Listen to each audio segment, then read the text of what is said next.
GFMS TV.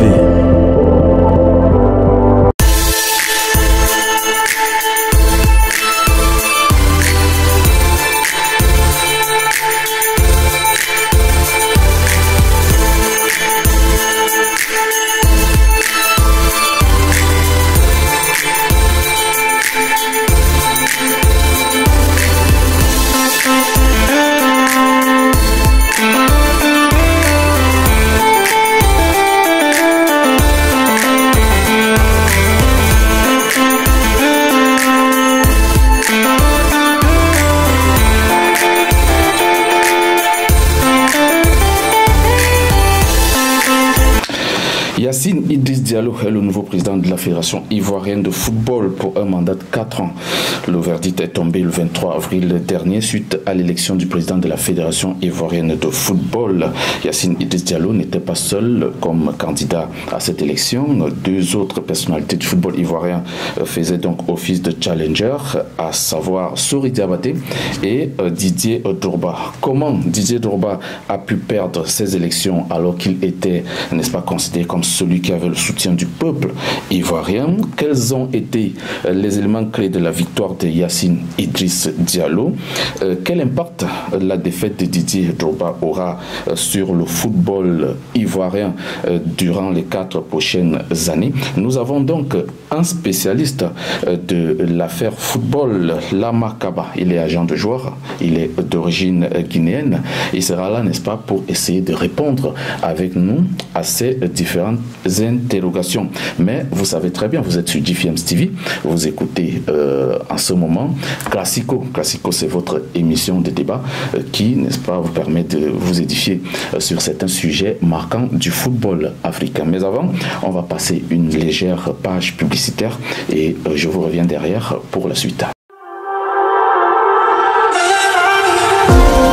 GFMS TV.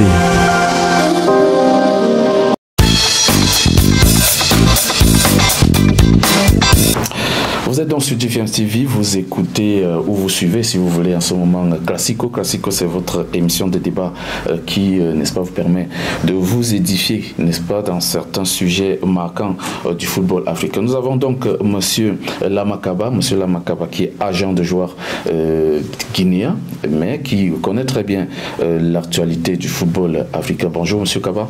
Bonjour Monsieur Bertrand. Comment ça va? Merci beaucoup. Merci beaucoup. C'est toujours un plaisir d'être à GFMS TV. Merci. Bonjour aux milliers de téléspectateurs qui suivent cette télé. C'est un plaisir d'être là.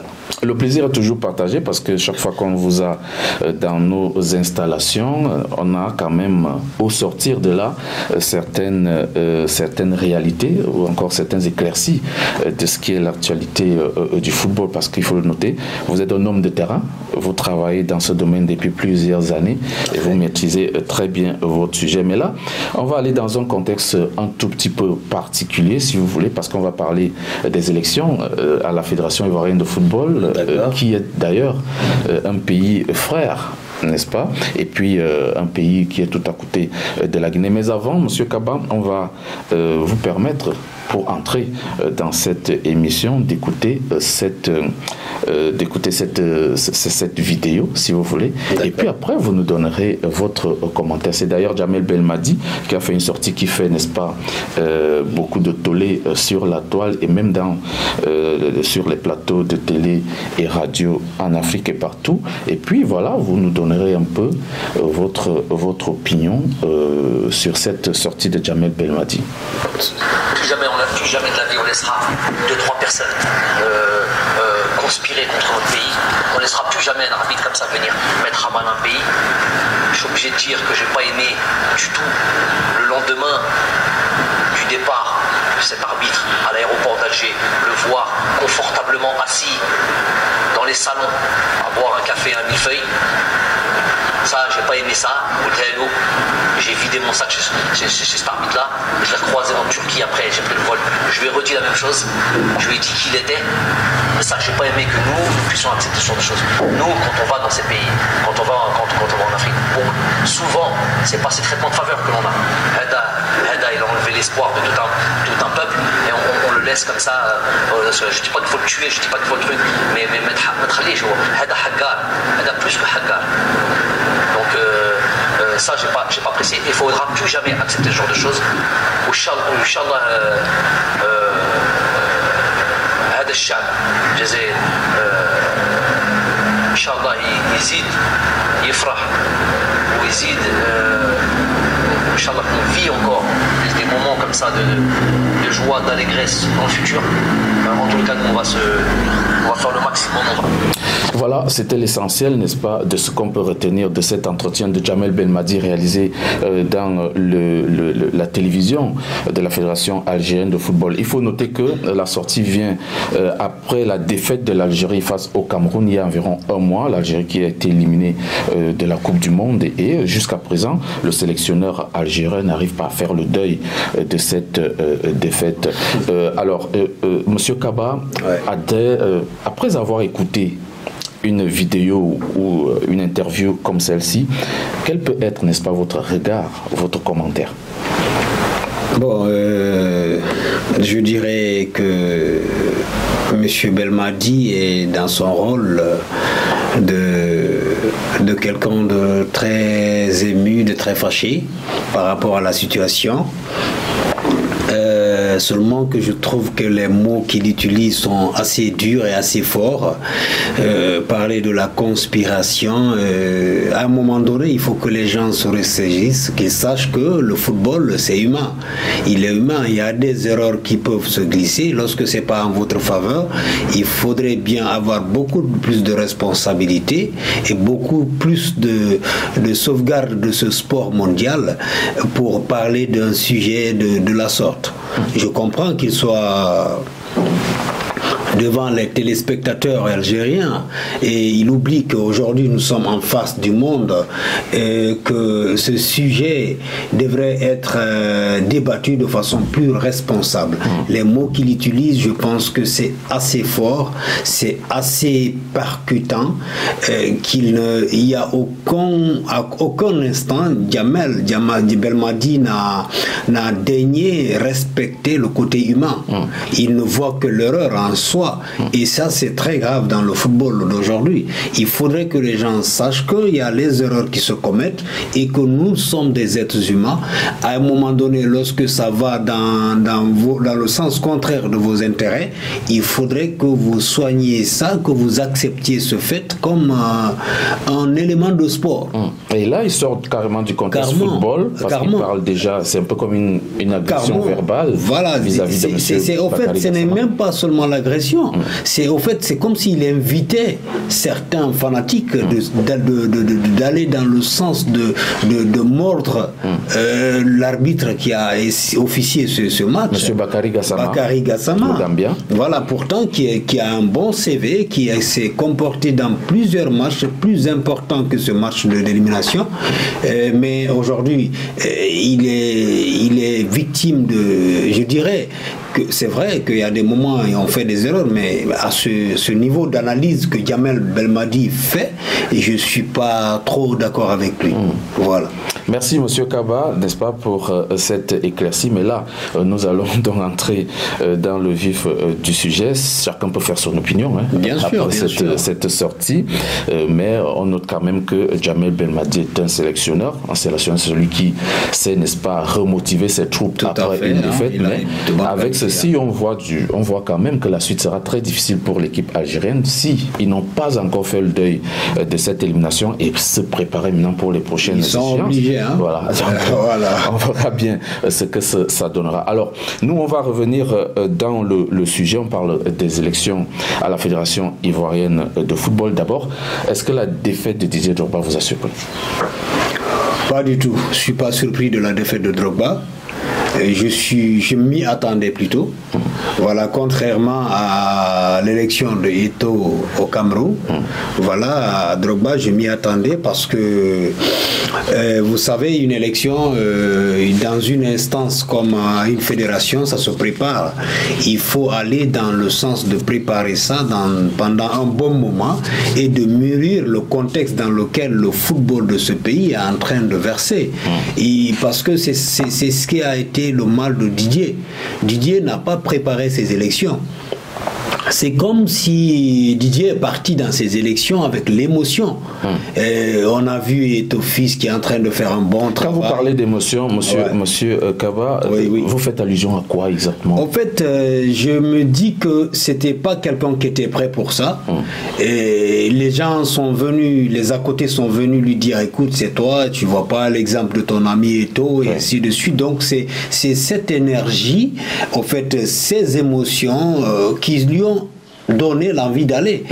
Il a été poussé par cette personne. Il a été poussé pour moi par un clan qui est là, qui visait à reprendre l'instance, parce que l'instance, vous savez bien, il y a des gens qui ont tellement duré là-bas, tout à fait, qui ont de l'expérience de la chose publique dans ce domaine, mais à un moment donné, vous voulez le changement, il faut préparer le changement.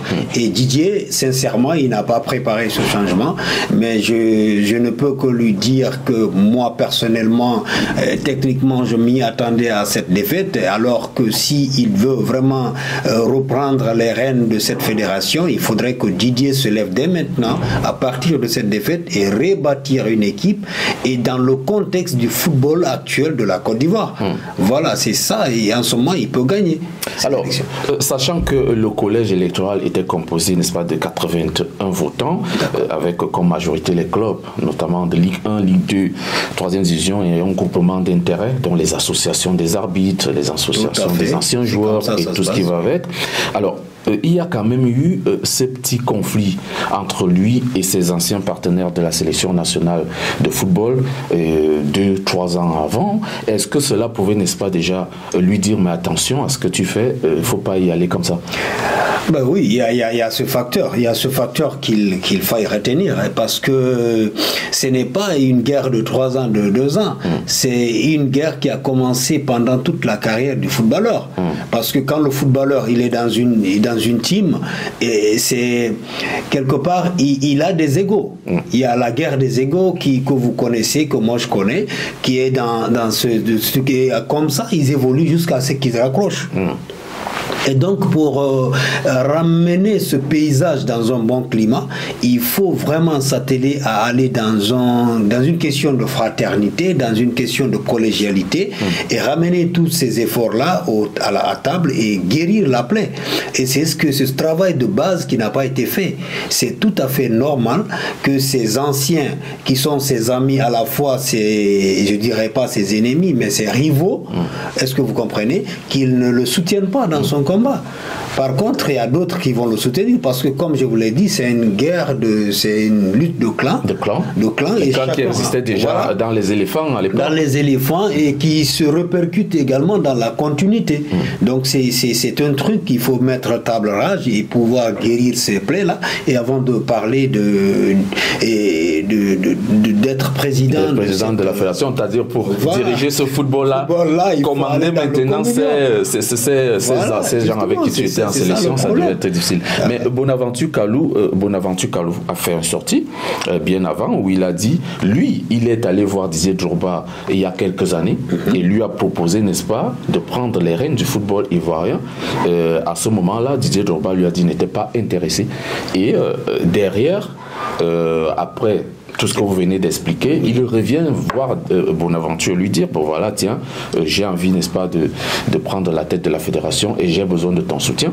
Bonaventure s'est reculé, il a dit, mais moi je t'avais fait signe bien avant, et là, moi je suis déjà avec quelqu'un d'autre, je ne peux pas t'accompagner, je ne peux pas t'aider. Est-ce que, n'est-ce pas, on peut parler comment dirais-je, de trahison, ou alors que Didier Drogba a un tout petit peu été, comment dire, hautain face à Bonaventure. Bon, à la place de la trahison, je disais sincérité. Il a été sincère. Parce que moi, je peux témoigner. En 2018, j'étais à Abidjan. C'est l'année à laquelle je pense que Bonaventure était en train de préparer des élections pour être élu maire.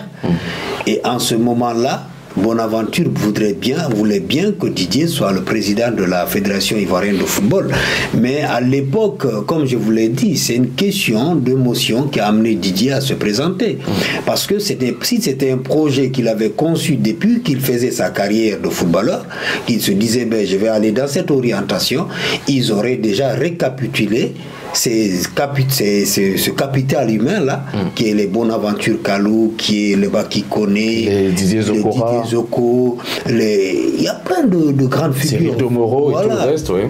Il y a beaucoup de grandes figures qui auraient pu soutenir Didier Drogba, mais comme je vous l'ai dit, c'est pas un projet. C'est juste une opportunité qu'il a voulu saisir, qu'il a voulu reprendre dans ses mains, mais ce n'est pas un projet. Si c'est un projet, la base doit être là. Donc je pense que Bonaventure a bien fait ce qu'il a fait. Il a été sincère, il a été franc, et c'est comme ça qu'il faille faire pour pouvoir faire bouger les lignes. Beaucoup reprochent aussi à Didier Drogba de ne s'être pas trop impliqué dans l'affaire du football ivoirien depuis des années. On ne va pas toujours faire la comparaison avec Samuel Eto'o parce que comparaison n'est pas toujours raison, mais on sait quand même que du côté du Cameroun, Samuel Eto'o avait déjà une fondation et aujourd'hui, au sein des Lions Indomptables, il a des joueurs qu'il a formés dans cette fondation-là, notamment le gardien de but André Onana et celui qui a gagné la CAN en 2017, Fabrice Ondoa et autres, les Bassogor et autres. Donc, Didier Drogba, lui, il n'a pas, n'est-ce pas, préparé le terrain, comme tu l'as si bien dit, et aujourd'hui, il est venu comme quelqu'un qui était surpris par l'affaire. Est-ce que, aujourd'hui, ceux qui lui en veulent ont totalement raison? Bon, à l'en vouloir, je n'irai pas dans ce sens, mais je dirais juste que ceux qui lui font les remarques de ses erreurs sont tout à fait dans leur rôle, parce qu'il faut rendre à César ce qui appartient à César. Je vais juste revenir par rapport à ce que vous dites là, parce que c'est très intéressant. Ces exemples-là existent partout. Vous avez donné l'exemple de Eto'o. Moi, je vous donne l'exemple de Titi Camara en Guinée, qui a aussi échoué par rapport à ces faits dont vous êtes en train de dire. Et c'est le lieu pour moi de rappeler tous les grands footballeurs qui aujourd'hui évoluent dans des grands clubs européens, s'ils veulent réellement aider le football à la base, c'est en ce moment qu'il faut s'impliquer, parce qu'ils en ont vraiment les moyens, ils en ont l'autorité aujourd'hui qui puisse vraiment s'impliquer dans le développement du football africain. Donc c'est en ce moment qu'ils doivent le faire. Donc Didier Drogba, comme je vais pas cesser de vous le répéter, c'est une opportunité qu'il voulait saisir. Au contraire de Eto'o. Par exemple, le cas de Titi Camara dont je vous parle, le Guinéen, lui, quand il a perdu, il est allé automatiquement s'investir à créer une académie.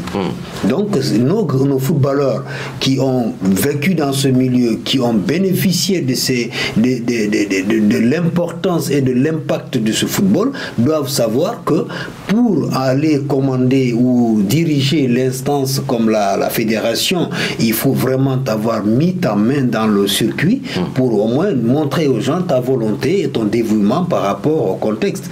Voilà, c'est ça la vérité. Est-ce que le soutien populaire suffisait quand même pour porter Didier Drogba haut dans cette élection? Vous savez, vous avez dit tout à l'heure qu'il y a des votants. Oui. Il y a ce qu'on appelle, si vous voulez, les grands électeurs. Et l'euphorie, les mouvements de masse n'élisent pas quelqu'un. C'est pas parce que vous avez des supporters. Ça peut aussi avoir de l'influence. Voilà, peut-être ça peut vous détourner 2-3 votes des autres pour amener vers vous, mais ça ne suffit pas pour impacter l'élection en tant que telle. Donc c'est pas ce soutien populaire qu'il faut chercher, il faut chercher la confiance des vrais acteurs impliqués dans le domaine pour pouvoir diriger une instance comme la Fédération de football. Mais Didier Drogba quand même, M. Kaba, pouvait apporter un plus, vu son carnet d'adresses, vu sa carrière immense. C'est quelqu'un qui pouvait amener des investisseurs au sein du football ivoirien. Ça, quand même, il y a certaines personnes mieux intégrées qui le savent aussi. Est-ce que ce n'est pas aussi une occasion manquée pour le football ivoirien d'avoir une ossature en termes de management, de marketing ou je sais pas moi de commercialisation de ce football? Je dirais pas une occasion ratée, parce que si Didier Drogba réellement il a le sens de patriotisme dont il en fait foi à chaque instant, et il peut aider encore la fédération à ne pas être pendant qu'il n'est pas président. Parce que si la volonté est là, si le patriotisme est là, son carnet d'adresses peut être mis à la disposition du nouveau président qui a bénéficié de la confiance des Ivoiriens, et pour s'appuyer sur ça et aider le football ivoirien. Il ne faut pas toujours être président pour aider ton pays, mais tu peux aider ton pays à ne pas être président, mais en participant ça permet aussi aux populations de savoir qu'il est désormais dans le rouage, qu'il peut aider le football ivoirien. Mais si... Moi je dis que c'est pas franchement une occasion ratée, c'est juste une expérience, un message que le football ivoirien a donné à tous les grands footballeurs comme les Nyeri Yaya, comme les Kolo Touré qui veulent revenir dans la sélection, ainsi de suite, qui doivent s'impliquer avant de vouloir diriger une instance comme la Fédération ivoirienne de football. Alors il faut s'impliquer dès le début pour pouvoir préparer le terrain. Beaucoup aussi ont parlé, n'est-ce pas, du soutien de la FIFA et de la CAF à Didier Drogba. Est-ce que la pression ne venait pas aussi du côté de ces instances-là? Bon, tout ce que je peux vous dire, je sais que c'est un monsieur qui a un carnet d'adresses, comme vous l'avez dit. Il peut avoir le soutien du président de la FIFA, avec qui il discute souvent, et comme le président de la CAF, avec des gens avec lesquels il partage beaucoup de choses. Mais cela, c'est seulement que ça ne suffit pas. Seulement que ce ne sont pas ces gens-là qui élisent leur président. Ce sont les Ivoiriens dans les clubs, dans les instances du football ivoirien qui élisent un président de la fédération. C'est ça le problème. Et même si tout le monde entier le soutient, si les instances de la Côte d'Ivoire ne le soutiennent pas, il ne sera pas président.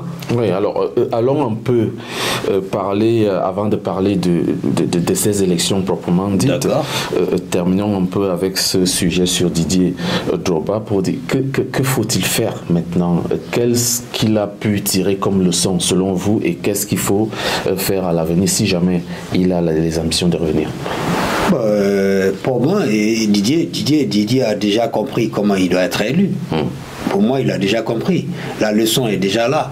La leçon est qu'il ne s'est pas impliqué à la base dans le football ivoirien. Impliqué, voilà, pour ceux qui veulent comprendre. Voilà, en fait, qu'est-ce que je veux dire? Un footballeur comme Didier doit avoir une académie, doit avoir un club, doit avoir au moins une ouverture qu'il ait donnée à ce football pour pouvoir former les nouvelles générations, pour contribuer de façon efficace à l'aménagement ou au développement du football ivoirien. S'il pose ces actes-là, les Ivoiriens ne sont pas aveugles. C'est vrai qu'ils s'appellent des Ivoiriens, mais ils voient. Donc, il faut apporter de l'aide aussi au club. Bien sûr, apporter des aides au club, c'est important. Mais au fait, quand on dit apporter des aides au club, les gens voient tout de suite l'argent. Ils voient des capitaux, mais il y a de l'expérience que les gens là ont, qui peuvent apporter.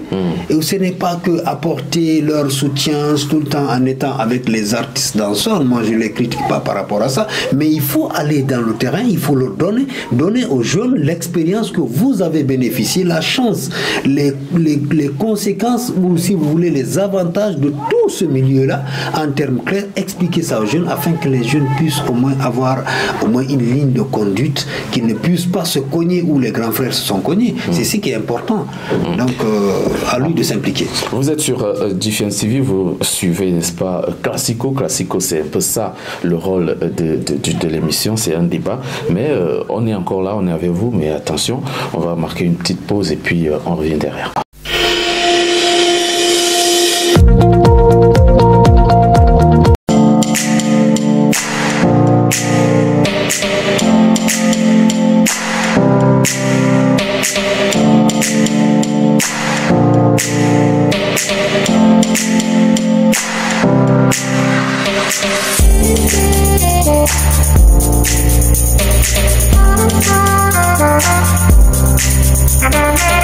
Thank you.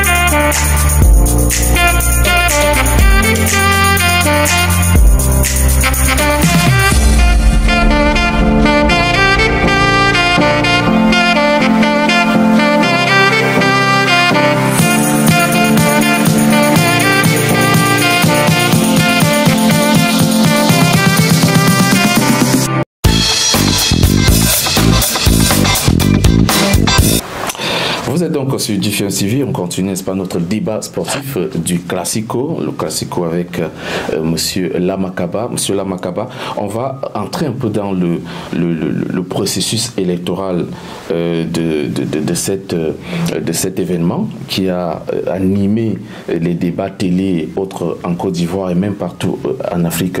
Alors, il y avait 3 challengers, c'est-à-dire Didier Drogba, Sori Diabaté, Yacine Idriss Diallo.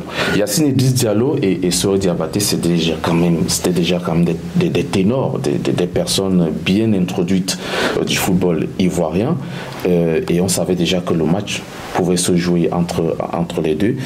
Est-ce que vous avez quand même vu une certaine transparence dans le processus électoral dans cet événement? Bon, personnellement, je trouve que ces élections ont respecté un processus vraiment correct. Parce que, comme on aime dire, on ne peut pas être plus loyaliste que le roi. Voilà, le perdant, mais les perdants eux-mêmes ont félicité le nouveau président et ont salué la maturité et le sens d'organisation de ces élections. Donc, je pense que ce processus, il a été vraiment bien maîtrisé. C'est des élections qui ont vraiment obéi aux règles de l'art, c'est-à-dire chacun a eu sa chance, que chacun a pu faire sa campagne comme il le fallait et disposer de son clan de soutien derrière soi et pour que les élections se déroulent dans une bonne ambiance. Je pense que ces élections se sont déroulées avec beaucoup de responsabilités, avec beaucoup d'ambiance et c'est à saluer que ça se passe de tel.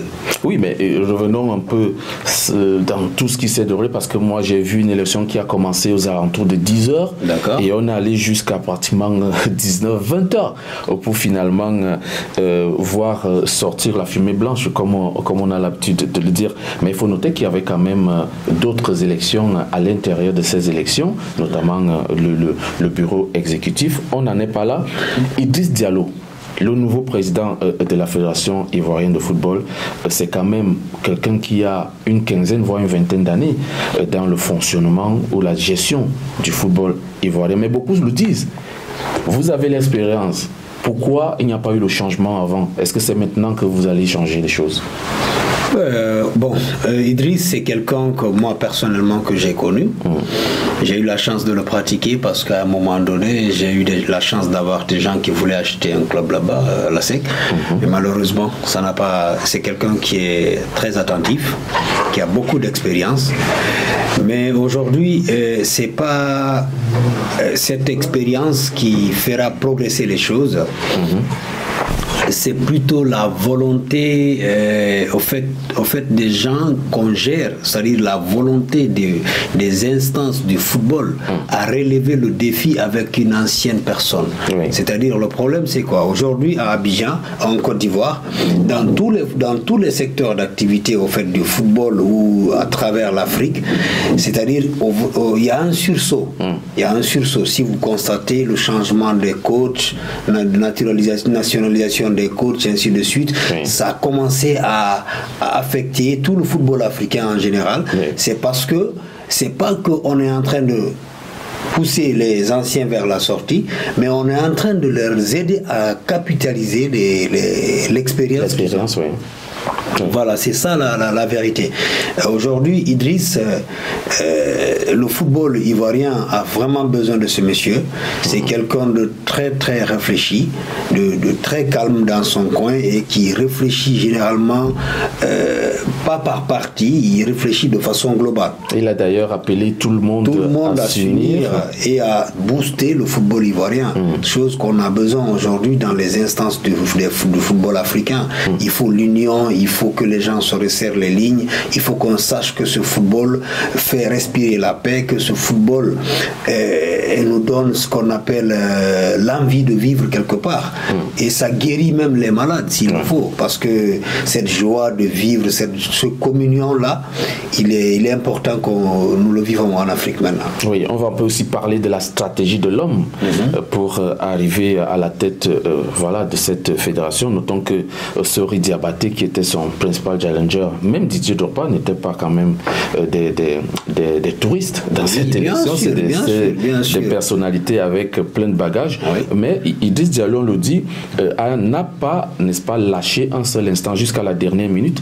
Selon les informations que j'ai eues, une campagne de proximité payante en 2020, il n'avait pas un projet véritablement écrit, mais des promesses comme le relève, n'est-ce pas, comme le relèvement conséquent des subventions, par exemple. Donc c'était des paroles, mais rien n'était bien ficelé depuis 2020, par exemple. Mais cette fois-ci, à l'approche des élections, il a rencontré officiellement des clubs pour donner des dons, ballons, maillots et tout ce qui va avec.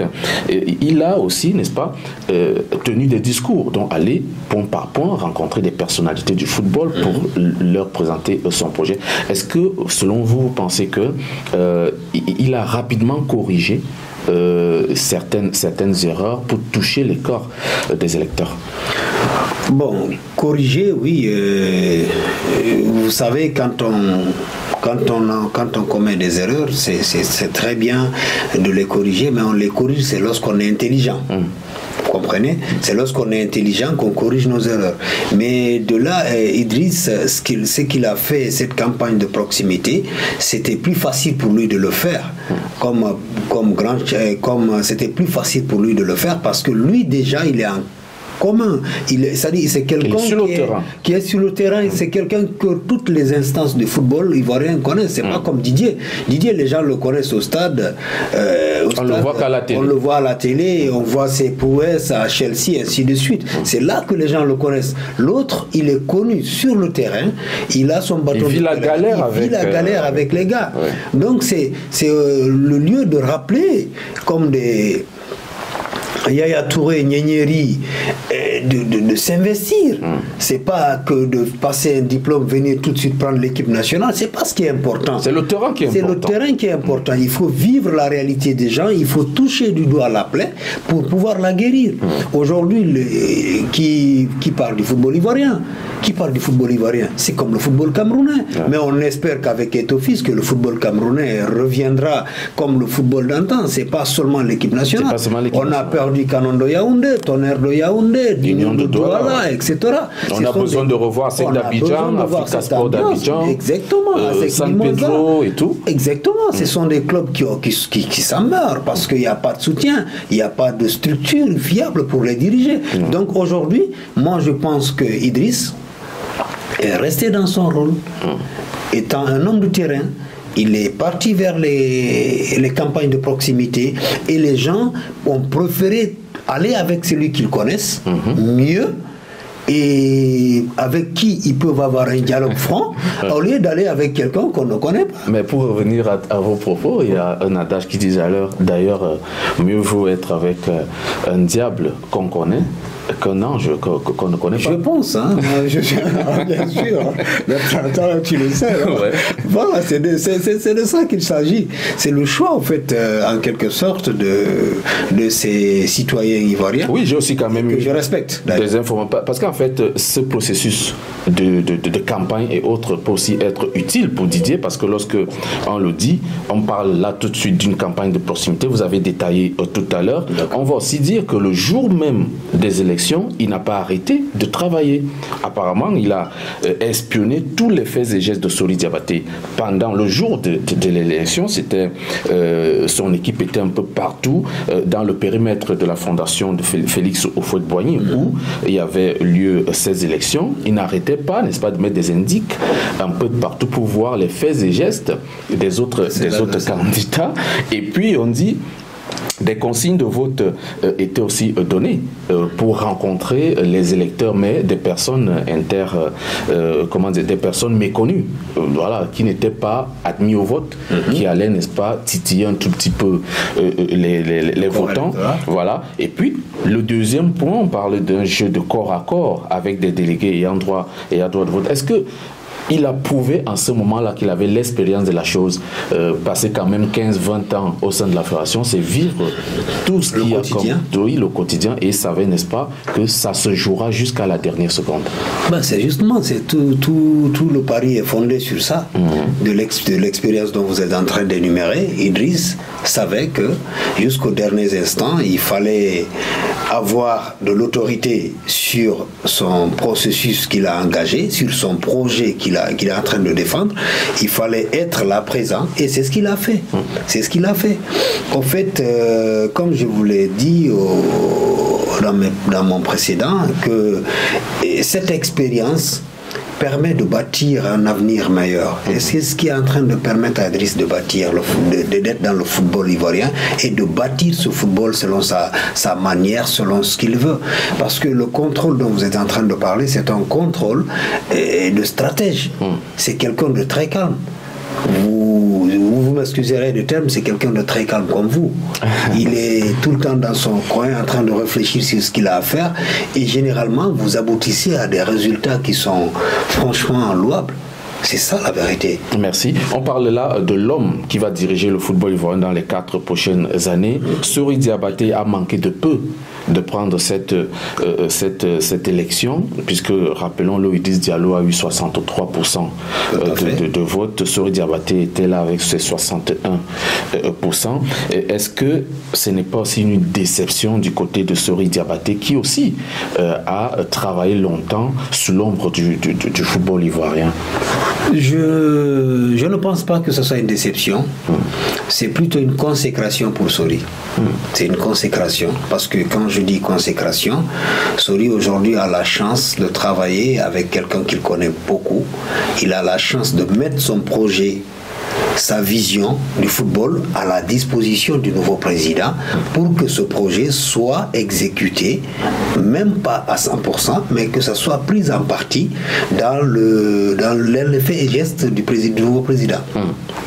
Pour moi, c'est tout à fait une consécration. Il a gagné le pari, et je pense qu'il va diriger cette instance avec le nouveau président, et lui-même aujourd'hui où il est, s'il est franc avec lui-même, je suis sûr que c'est quelqu'un de franc, il vous dira que moi je suis satisfait à 100%. Vous qui connaissez Yacine Idriss Diallo, est-ce que c'est un homme riche?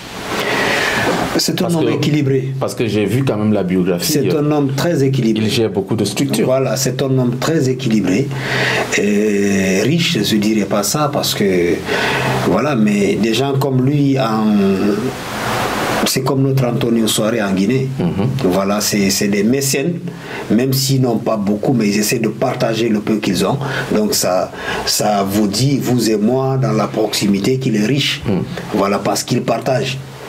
Vous comprenez? Oui. C'est comme ça Idriss est. Idriss, c'est quelqu'un qui partage, c'est quelqu'un qui est dévoué à la tâche. Même si demain vous créez quelque chose qui va dans le sens de l'intérêt du football ou de l'intérêt de l'Ivoirien, Idriss est capable de vous dire je suis partant, je suis militant ou je suis comme ça. Idriss c'est quelqu'un de ça, il n'a jamais refusé une structure de jeunes. C'est ce qui aussi fait son avantage. Il parraine plusieurs structures de jeunes à Abidjan que moi personnellement je connais.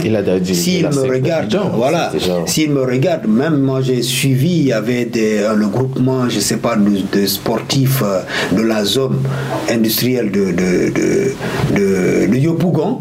C'est lui qui était encore le parrain de ces gens-là. C'est des milliers de jeunes qui sont là, qui veulent vivre sport de tout genre. Ils ont juste besoin d'un soutien. D'un soutien à la base. Et Idriss, c'est quelqu'un de très disposé.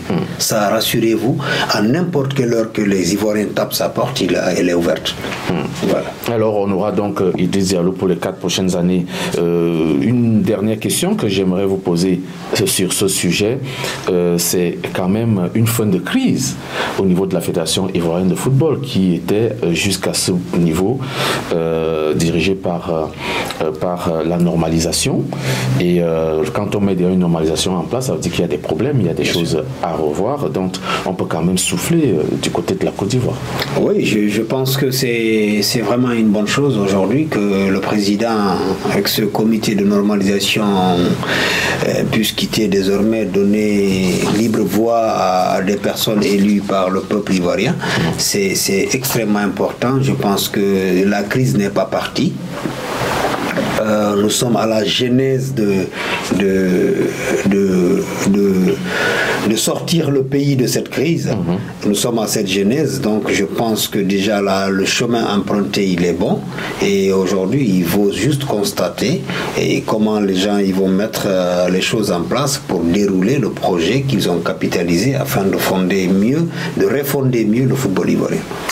Voilà, le football ivoirien va donc essayer de se remettre sur les bons rails avec Yacine Idriss Diallo. Yacine Idriss Diallo qui est quand même un monsieur accompli parce qu'il est président directeur général de plusieurs structures, parce que si je m'allais citer, on va passer toute la journée là. Et puis il a géré la SEC Mimosa d'Abidjan, club avec lequel il a gagné une vingtaine de titres en tant que champion de Côte d'Ivoire et aussi beaucoup de coupes de Côte d'Ivoire. Après, il a travaillé au sein de la Fédération ivoirienne de football comme troisième vice-président, je pense, chargé de marketing et autres. Et puis, il a travaillé aussi à la radio-télévision ivoirienne de football. Vous savez, c'est un monsieur multidimensionnel et qui peut, n'est-ce pas, apporter...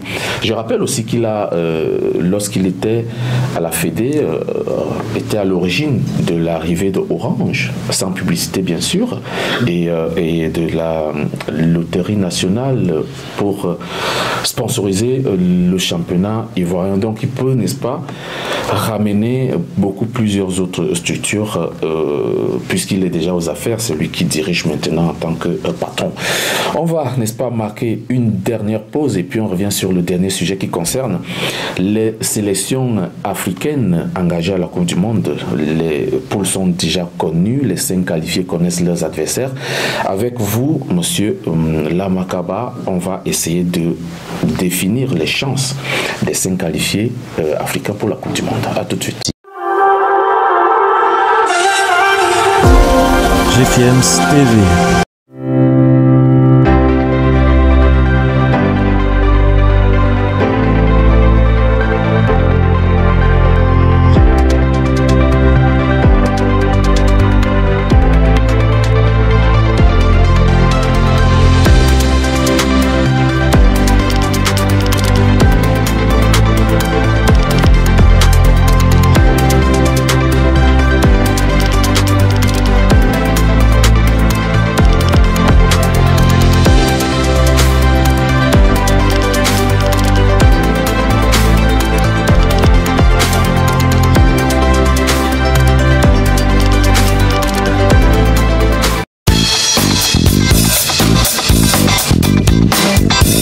Merci de faire confiance à GFM TV. Vous êtes sur Classico. Le Classico, n'est-ce pas, c'est votre débat de la semaine.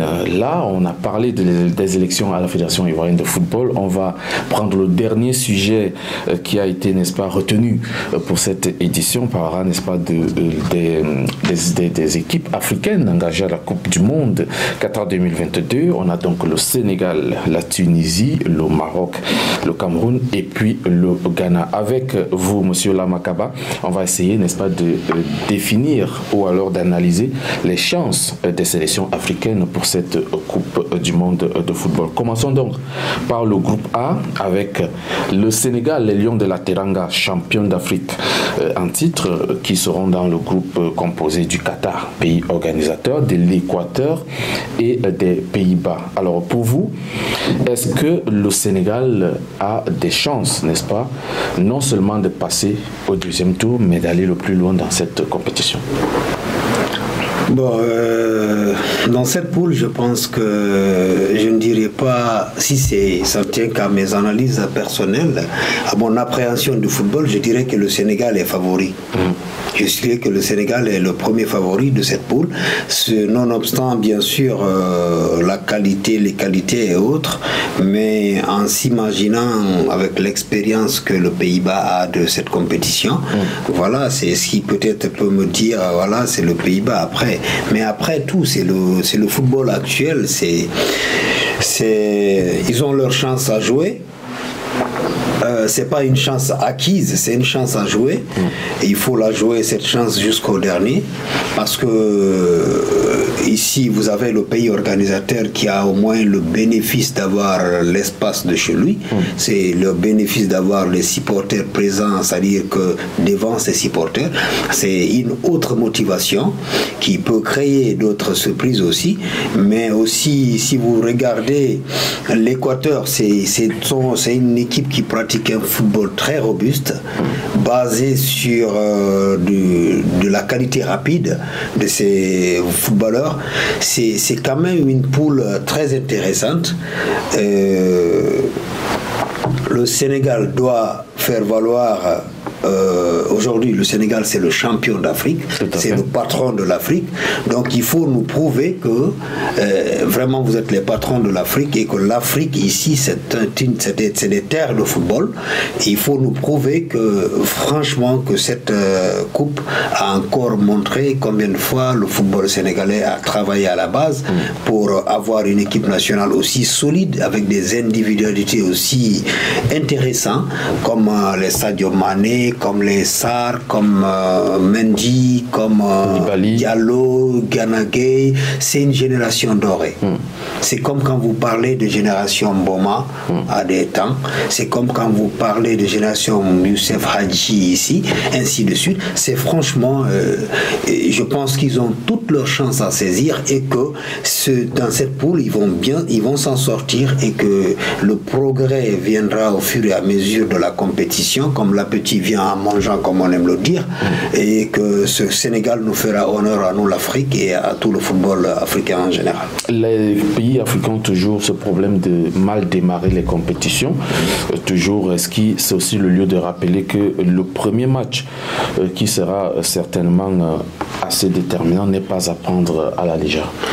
Oui, le premier match, il est toujours crucial. Généralement, dans les compétitions comme de telles, le premier match, il faut toujours le jouer avec beaucoup plus de méfiance, parce que vous rentrez dans une compétition et où chacun a en ce moment sa carte en main. C'est pour la déposséder quelqu'un de sa carte que vous êtes en train de jouer. Donc, c'est pour une façon de vous dire que c'est très difficile de rentrer dans cette compétition. Aujourd'hui, le Sénégal doit prouver sa maturité, doit prouver sa domination sur le football africain pour vraiment sortir de cette poule. Notamment le Sénégal qui va donc, n'est-ce pas, être l'un des principaux favoris africains, bien sûr, parmi les 5. C'est d'ailleurs une équipe qui est montée d'un cran, finaliste de la CAN 2019 et vainqueur de la CAN en 2021. C'est pour montrer que elle a toujours participé durant ces 4-5 dernières années au dernier carré, voire même au dernier carré de la CAN. Et puis, comme vous l'avez dit, cette équipe regorge des joueurs de qualité qui jouent pour la plupart dans des grands clubs et avec un sélectionneur qui est en place depuis environ 7 ans. Oui, qui a eu le temps de construire sa philosophie de jeu. Parce que c'est ce qui généralement fatigue beaucoup nos sélections. On ne consacre pas le temps. Mais Aliou a eu la chance vraiment de bénéficier de la confiance des Sénégalais, de bénéficier de la confiance de la fédération.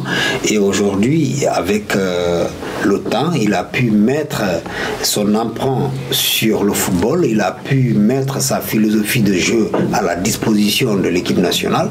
Et aujourd'hui, quand vous les voyez jouer, c'est tout à fait... C'est un régal. C'est un régal total. Et il faut aller avec cette philosophie-là. Bon, je pense que ce Sénégal-là, il fait rêver. On attendra donc voir d'ici quelques mois du côté du Qatar. Alors parlons du groupe B.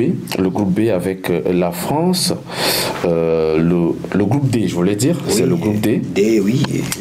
Voilà, avec la France, le Danemark, la Tunisie, et puis il y a les Émirats Arabes Unis ou le Pérou ou l'Australie, parce que ces matchs vont se jouer en juin. C'est des matchs de barrage, et puis on saura soit le Pérou, l'Australie ou les Émirats Arabes Unis. Qui des trois va rejoindre la France, le Danemark et la Tunisie? Mais on remarque déjà qu'il y a un autre candidat africain qui est là, c'est la Tunisie. Oui. Quelles sont les chances de la Tunisie dans ce groupe assez relevé? Il y a le Danemark et la France. Ouais, c'est un groupe très relevé. Très relevé pour tout dire, il est très relevé, mais la Tunisie, je fais confiance à cette équipe parce que même si elle a eu des difficultés à éliminer le Mali. Oui, le Mali, c'est pas une petite équipe. Le Mali, c'est pas une petite équipe. Comme vous l'avez toujours rappelé, la comparaison n'a pas raison. La Tunisie a un football très direct, basé sur un potentiel en arrière qui assure la garde solide. Si vous remarquez, c'est des gars, ils sont très et qui prennent très peu de buts. Voilà, c'est surtout ça. C'est pourquoi je vous dis, il y a une garde derrière qui ne dit pas son nom. Non. C'est une équipe travailleuse, au fait. Cette équipe... je pense qu'elle peut s'en sortir. Mais tout dépendra du premier match. Tout dépendra de son premier match. Mais la France se fait office de favori dans ce groupe. C'est clair, et c'est clair avec le potentiel qu'ils ont, avec l'expérience, parce que il faut rappeler que cette équipe est la meilleure, selon moi, depuis près de 10 ans, 15 ans dans le football mondial. Parce que c'est une équipe qui a au moins disputé 3 fois la phase finale de la Coupe du Monde en moins de 20 ans. Donc il ne faut pas occulter. C'est une équipe très forte qui a une densité de jeu, et aujourd'hui, en voyant Kylian Mbappé, Benzema, Kingsley Coman devant, c'est quand même du régal.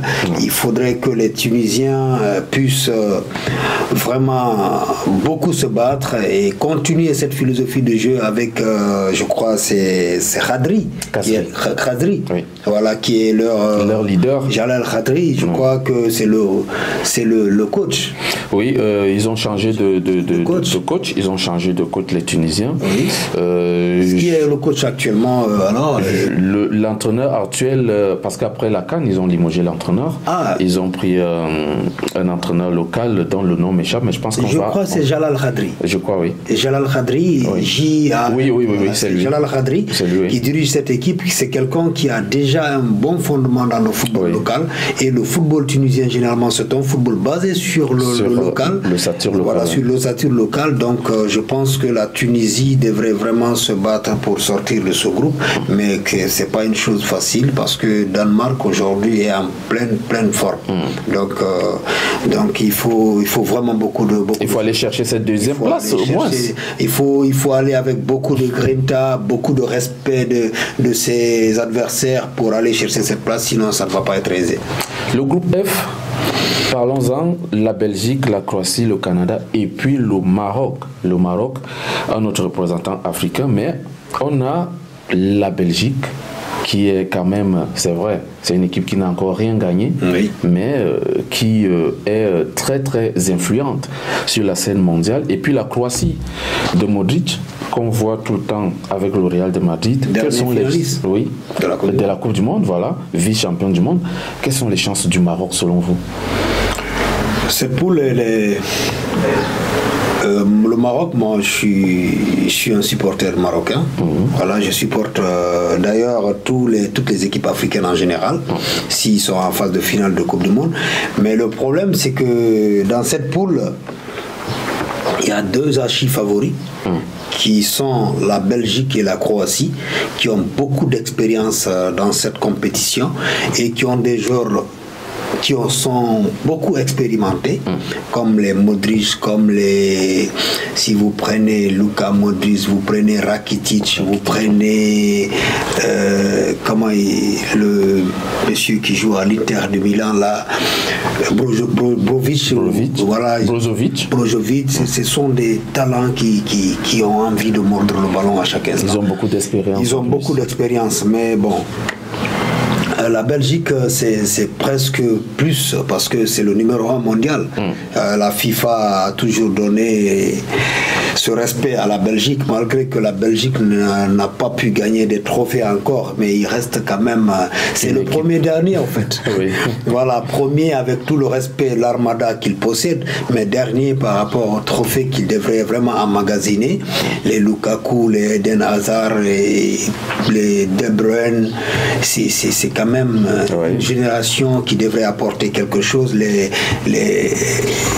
C'est des joueurs, franchement, les Carrasco, c'est des joueurs, franchement, qui devraient apporter quelque chose à cette nation.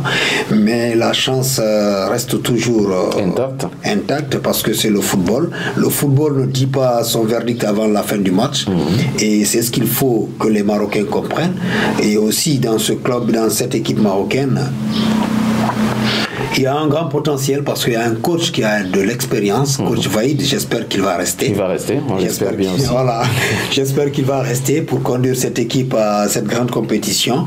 D'ailleurs, il a déjà fait 2 Coupes du Monde. Voilà, déjà 2 Coupes du Monde, il a de l'expérience, il sait quand est-ce qu'il faut gérer les émotions, quand est-ce qu'il faut libérer les enfants, qu'est-ce qu'il faut leur dire, quel discours il faut tenir à telle circonstance, telle autre circonstance. Ça, c'est extrêmement important pour les joueurs parce que dans les vestiaires, les matchs se jouent aussi. Donc il faut vraiment voir ça. Et le Canada, il ne faut pas les tirer déjà les ficelles vers le bas.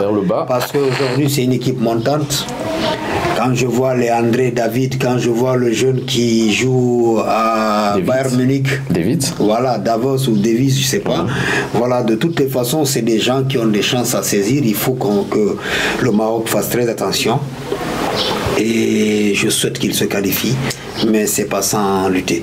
Voilà. Nous le souhaitons tous aussi. Mais avant, on va passer dans le groupe G. Le groupe G qui est composé du Brésil, de la Suisse, de la Serbie et puis du Cameroun. Voilà, un groupe assez relevé. Le Brésil, la Serbie, la Suisse, c'est pas des enfants de cœur pour le Cameroun. Pas du tout, et c'est le lieu pour moi, Bertrand, de te féliciter pour la qualif d'ailleurs, parce que voilà, je sais que cette joie, vous la partagez, tout le Cameroun, et c'était l'euphorie totale, parce que c'était une qualification quand même inespérée. À l'arraché, ça a été un combat. Je rappelle que beaucoup avaient éteint le téléviseur quand l'Algérie menait bien sûr, à égaliser. Je vis avec des Camerounais, je sais. Oui, parce que franchement, il faut vraiment féliciter cette équipe, cette team que j'appellerais la team Arrigo Bersong, qui est vraiment un gars à moi. Un gars à moi, Arrigo, c'est un gars que j'adore. Voilà, que j'adore de tout mon cœur parce que je l'ai suivi depuis le début jusqu'à la fin. Voilà, et je pense que le Cameroun aura sa chance à jouer. Mais il faut se dire la vérité, c'est une poule, c'est la poule de mort que j'appellerais, c'est une poule de mort cette poule. Parce que la Suisse, la Serbie, ce ne sont pas des, comme vous le venez de le dire, des enfants de cœur, ce sont des gens qui ont les armes en main et qui vont se battre jusqu'au bout. Le Brésil, voilà, l'archi favori, le patron de la Coupe du Monde. Voilà, il faut respecter ça. Et avec autant de potentiel, je pense que le Cameroun doit savoir tirer la couverture vers lui. Le Cameroun doit savoir se réveiller et le réveil c'est maintenant. C'est maintenant qu'il faut se réveiller, qu'il faut savoir qui doit aller, qui ne doit pas aller, que les sélections africaines puissent faire des sélections normales en commun accord avec l'esprit du football, pas du favoritisme, pas des copinages, tirer les gens qui sont en train de jouer dans des clubs vraiment parce qu'il y en a des compétitifs et les inculquer la valeur valeur que Cameroun a toujours eu, cette valeur de compétiteur, oui. Cette valeur de défendre les couleurs mordicus et de retourner manger son plat quali au pays et tout ça. Voilà, donc je pense qu'ils ont leur chance à jouer avec la motivation, avec l'arrivée de Rigobert Song qui a déjà cette fibre de la grinta qu'il va essayer de véhiculer vers ses jeunes frères. Je pense que ça devrait aller et en tout cas nous tous on est avec le drapeau du Cameroun ce jour-là et on espère que Cameroun fera tomber pour une première fois le Brésil. On va donc aussi parler du groupe H, le groupe H avec le Portugal, l'Uruguay, la Corée du Sud et puis le Ghana, les Black Stars, qui vont donc batailler pour passer au moins ce premier tour. Qu'est-ce que vous pensez, n'est-ce pas, de l'apport ou de la qualité de cette équipe ghanéenne qui a éliminé le Nigeria lors des matchs de qualification? Déjà, Bertrand, il faut se réjouir de la qualité de cette équipe parce que la qualité de l'équipe nigériane n'est pas à négliger. C'est une très très belle équipe. Ça m'a moi étonné. Moi je mettais le Nigeria devant le Ghana. Mais très sincèrement j'ai été surpris que le Ghana puisse éliminer en ce moment le Nigeria. Et cette équipe ghanéenne a des éléments que beaucoup négligent. Ces éléments, c'est cette équipe qui joue aujourd'hui, c'est comme le Barça en équipe nationale. Au fait, ils jouent interconnectés. Interconnectés. C'est ce qui a fatigué d'ailleurs le Nigeria. C'est-à-dire que vous voulez sauter une ligne, vous pensez avoir éliminé, vous trouvez que le barrage est là, tout le temps il y a des barrages en répétition, ça fatigue, ça use l'équipe. Et c'est une équipe qui a vraiment un potentiel à respecter. Et il faut rappeler que cette même équipe a failli éliminer l'Uruguay en demi-finale, a failli nous faire vivre l'histoire la plus émouvante du football africain dans une phase finale de Coupe du Monde, lorsque Asamoah a raté son penalty. Ça me resserre le cœur quand je pense à ce match, mais j'estime que cette fois-ci ils vont aller avec cet état d'esprit de vengeance parce qu'il faut aller dans cet état d'esprit pour pouvoir au moins accrocher cette place qui fait office de qualification au deuxième tour. Voilà, j'estime que c'est pas pour négliger la Corée du Sud ni le Portugal, parce que qui est archi favori aussi, il faut le dire, mais je mets les armes à la disposition du Ghana. Ces armes, c'est les armes avec lesquelles ils ont toujours compéti, le cœur, la volonté, le respect des systèmes de jeu qu'ils mettent en place et cette philosophie de dérouler les 90 minutes et de façon énorme ici. Sans s'arrêter. C'est ce que j'aime dans ce football et j'espère que ce Ghana nous fera vibrer et que ce Ghana va se qualifier. Cette année, je veux voir les 5 équipes se qualifier au deuxième tour. Alors, c'est mon souhait en tout cas. Tout à fait, le souhait de tous les Africains d'ailleurs. Le Sénégal, la Tunisie, le Maroc, le Cameroun et puis le Ghana. Maintenant que donc la Coupe du Monde a commencé, pour un dernier mot, quel conseil pouvez-vous donner à ces sélections en termes de préparation et en termes d'accompagnement? En termes d'accompagnement, je commence par ça. En termes d'accompagnement, je veux juste que nos différentes fédérations puissent respecter les normes d'une équipe, d'une sélection qui est en phase d'aller en Coupe du Monde. Ces normes, c'est quoi? C'est de respecter l'environnement, c'est de éviter de polluer l'atmosphère de l'équipe et de créer la bonne ambiance avant la compétition. Ça, c'est extrêmement important. Et de l'autre côté, vous parliez de la préparation. Les préparatifs, aujourd'hui, nous partons dans un pays où il fait une chaleur effroyable. C'est vrai que les dispositions ont été prises pour ça dans les stades et tout, mais ça veut dire que pour une première fois, les Africains n'ont pas besoin de s'acclimater. Pour pour une première fois, les Africains peuvent se préparer chez eux et aller surtout, par exemple, le Sénégal, le Cameroun, même les Tunisiens et les Marocains, c'est l'été qui arrive, ils peuvent se préparer tout coolement dans leur pays respectifs et pour une première fois, on évitera d'aller dépenser des sommes au Japon, aux États-Unis, en France, ainsi de suite. On peut se préparer chez nous et avoir ressenti, oser si vous voulez, combien de fois les populations tiennent à cette compétition, combien de fois les populations sont accrochées à leur équipe, montrer à ces jours-là, combien de fois vous endossez une responsabilité humaine, une responsabilité morale vis-à-vis de ces populations dans cette compétition et dans cette équipe nationale. Donc c'est important. Voilà, donc qui est bien dit, la Coupe du Monde c'est au mois de novembre 2022. On va donc vibrer au rythme du football avec nos 5 représentants donc qu'on a énumérés. On a essayé de détailler avec monsieur Lamakaba les chances et autres de toutes ces sélections. Alors, moi, je pense que je vais vous dire merci d'être venu. C'est moi qui vous remercie. Il faut noter que vous avez quand même abandonné plusieurs activités. Vous avez essayé de mettre de côté votre programme pour honorer ce rendez-vous. C'est toujours un plaisir d'être à JFM TV. C'est une télé qui progresse, qui fait son petit bonhomme de chemin. Et nous sommes disposés à accompagner de nos efforts toute structure comme la vôtre qui se veut évolutive et qui se veut vraiment responsable pour aider à donner la quintessence des informations ou de ce qu'il faut pour le sport en général et pour le football en particulier.